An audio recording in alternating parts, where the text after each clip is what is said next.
Shalom, shalom, chavrim. I'm Steve Ben-Nun. You're watching Israeli News Live. And listen, this afternoon, we're sitting here looking at the news here. And in Hama, northern CS town, ranging their church bells this afternoon, rejoicing the progress of the Syrian army and keeping the specter of missiles and death away from them. I wanted you to be able to hear this and see this for yourself.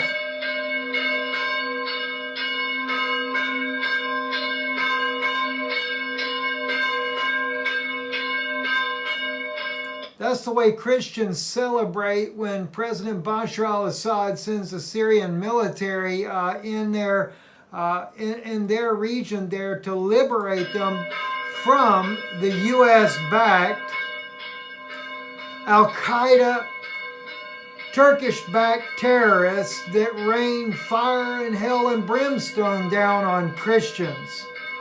I think it's a glorious sound for these guys here, and God bless them that they're being liberated.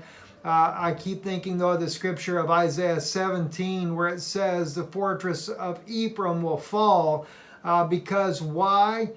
Well, Israel has forgotten the God of her salvation, and that means not just the state of Israel, but it also represents the other 10 tribes that are scattered in around the world that are part of the United States and part of the European Union that are backing these wars and these jihadists that's overthrowing the Syrian nation. So I don't want to ever forget about that, because that's coming.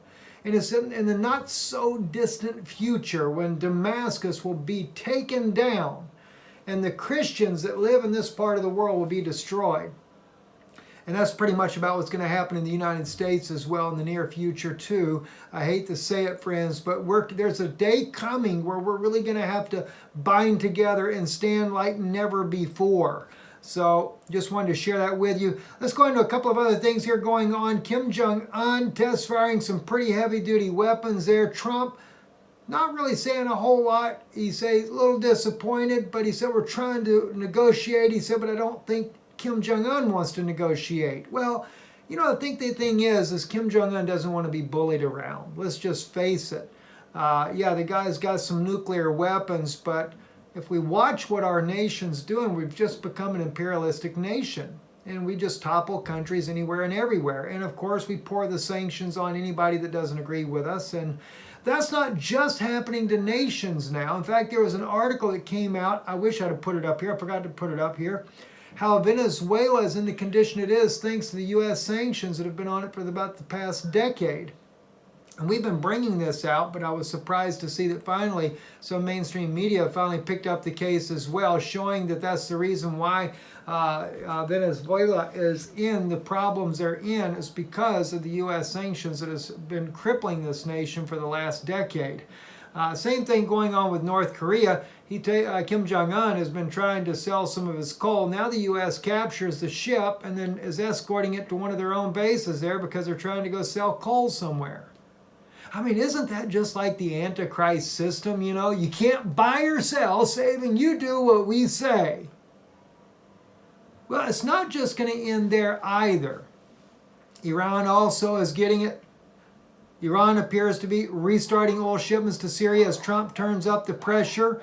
Yeah, because Iran's got sanctions on themselves as well. But it's coming back to haunt us here in the United States as well as individual citizens, because if we don't toe the mark, and if you don't realize that your freedom of speech is going by the wayside, you should listen to Adam Green here for just a moment here on No More News. I want to play a little segment of what he was saying here today. Listen in. It's May 9th, 2019, and sadly we are seeing censorship at unprecedented levels yet again. I feel like I keep saying this every few weeks or so. The censorship keeps getting worse. The latest update, we have Mark Glenn, who is a researcher and activist. You see him here on Press TV, voice of Mark Glenn. He just had his website shut down, theuglytruth.wordpress.com. So they're not just websites are being totally shut down now.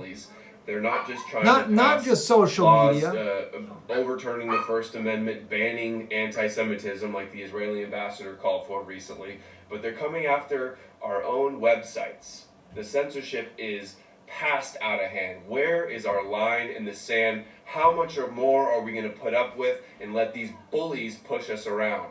The uglytruth.wordpress.com is no longer available, so we can't even have our own websites now. Absolutely incredible. And we're seeing so much censorship. PayPal is banning people. Just imagine, we're at a day now where you cannot buy or sell, you can't even, saving you take the mark. I mean, that's what it really comes down to. Anyway, I just thought I'd update you on a few of these little things here that are going on. I hear the dog's kind of going nuts and the kids are too, so I'm going to have to cut this short. Anyway, blessings to you. Don't forget, we hope to see you this weekend in Ohio.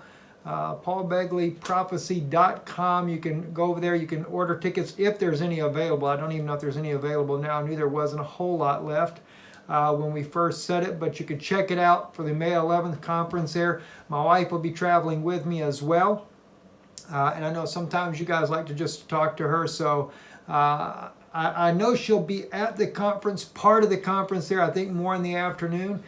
So maybe if she get a chance, we might be able to speak with you guys there, or you end up being at the same hotel. And I don't know what hotel we're at either anyway, by the way, because I don't ever get those details. So blessings to you. Thank you. Thank you, moderators, for looking out for things there in the background. Really appreciate your help, sisters. You're just a wonderful blessing to us. And let's hope we can stay on the air as long as we possibly can, because at the rate they're going with this censorship, they want to shut us down. And they're using anti-Semitism as one of their main reasons for doing it. And they just make up anything for anti-Semitism. I don't know what we're going to do. Anyway, I guess eventually you just can't tell the truth anymore. That's the way it comes down to. But I won't lie. So what do we do? Anyway, I'm Steve Ben Un with Israeli News Live. Erev Tov.